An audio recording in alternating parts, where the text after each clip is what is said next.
Hello friends. So today we are going to discuss about a very interesting theory of a very prominent psychologist. The name of that psychologist is Rogers. So according to Rogers, the self is, he tried to equate. Actually, he said that self means self concept. So he did not distinguish in between self and self concept. So what was the definition of self according to him? He said that whatever organized and consistent perception of and beliefs, perception and beliefs that we have about our own self, that is called as self. Okay. So always whenever we define self, then always there comes self. Self is such a concept that without including self, you cannot define self. Very interesting. So whatever beliefs, whatever perceptions, which is there in an organized manner and which is consistently there in our life about ourselves. Okay, so all that organized and consistent pattern of perceptions and beliefs about our own self refers to self-concept. Okay, so according to Rogers, the basic motive, the very important motive of human life is self-actualizing tendency. Everyone wants to maintain, enhance and strengthen his own self. That was one of the very important basic proposition. Okay. So self-actualizing tendency is found in every individual. Everyone has unique kind of caliber, unique potential. Everyone can have something good in his self. So actually everyone is destined for that. But there are certain constraints which are imposed by the society, by the family, by the culture. So according to Rogers, actually there are three types of self. One is self-image. The second one is ideal self. The third one is self-esteem. So what it means by self-image?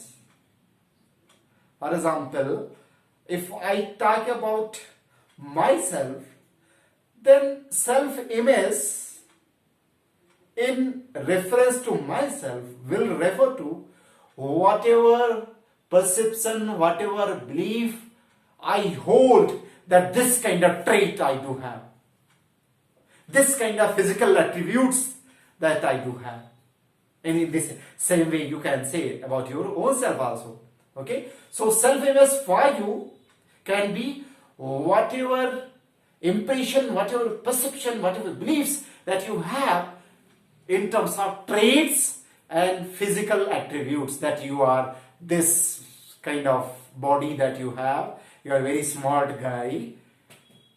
So something like that. Okay, that is self-image. And then there is ideal self. Ideal self means what? Whatever we want to be, whatever you want to be, whatever I want to be, that refers to ideal self. Whenever there is a lot of gap in between ideal self and self-image, then there emerges incongruency in ourselves. And whenever there is gap in between our self-image, whatever traits that I perceive that I have, and whatever I perceive that I want to be, if there is a lot of gap in that, in between that, then there exists accordingly some degree of tension, some degree of distress. And whenever there is some such kind of situation, then our self-esteem gets affected. So self-esteem means what? Self-esteem means how much worthy that we feel ourselves to be. Okay? So how much sense of self-worth that we have. So that means self-esteem. How does our self develop according to Rogers? Rogers says that if society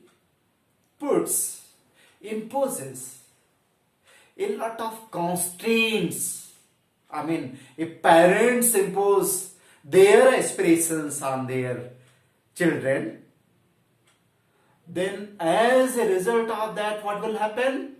Whatever self-image that a child will have, that would be somewhere distorted, or that would be somewhere denied, or that would be somewhere ignored. And accordingly, there would be certain particular kind of problems.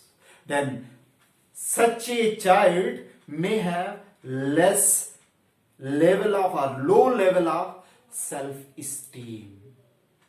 Okay, and there also might be possibility of emergence of some kind of problems, because in order to confirm, in order to pursue whatever ambitions, whatever aspirations which are being imposed by the parents, a child may start to distort his own self-image, his own self-actualizing tendency.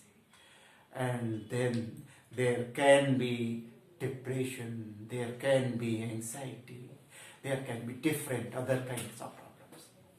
So Roger says that in order to ensure proper growth of self, for healthy self, he put a particular term for that, fully functioning person. So he says that fully functioning person here means what? Or a healthy self here means what? Healthy self or fully functioning person here means that someone who is spontaneous in his responses, someone who trusts himself, someone who does not doubt himself or herself. Okay, so someone who has creativity in his life, someone who is happy in his life, someone who is mindful about his experience, whatever he is experiencing, and is open for that. So such a kind of person, such a kind of self-worth, how can we develop? How can we cultivate that? So for that, he says that there are three particular conditions which are required. The first one is unconditional positive regard. For example, here, sometimes you may commit certain mistakes, but I continue to have a kind of acceptance for you, despite of whatever shortcomings that you may have, whatever lacunas that you may have. If I continue with a kind of acceptance for you, a kind of regard for you, for your personhood, then I will be providing a kind of condition for your self-growth. And this kind of condition is called as unconditional positive regard. The second very important condition is genuineness. So genuineness here means what?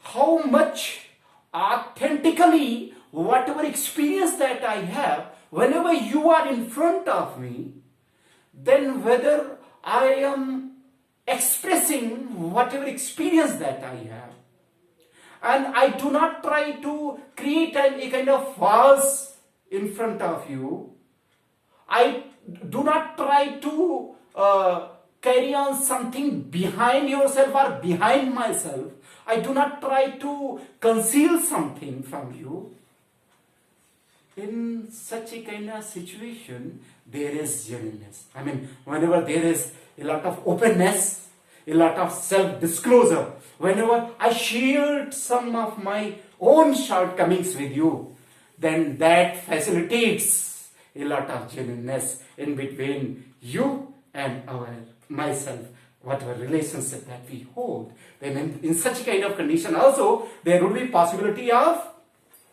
better, healthy self, fully functioning person, you can say. And then third one is empathy. Whether whatever you feel, whether I am able to understand that, whether I am able to then share with you whatever I am feeling that you are feeling, or you are feeling that I am feeling. Okay, so that empathy is also very important. So friends, whenever these three conditions are present in any sort of relationship, in any kind of relationship, then both parties, both sides, they grow. They grow in terms of their self. They grow, they become fully functioning person. They proceed towards that. I mean, then, so in this way, we try to understand about Roger's perspective of self, how does self develop, what are different types of self, and also how a person can become fully functioning person. I mean, what sort of conditions that he proposes in order to facilitate someone to become a fully functioning person. Thank you. Thank you so much. Today we discussed a lot.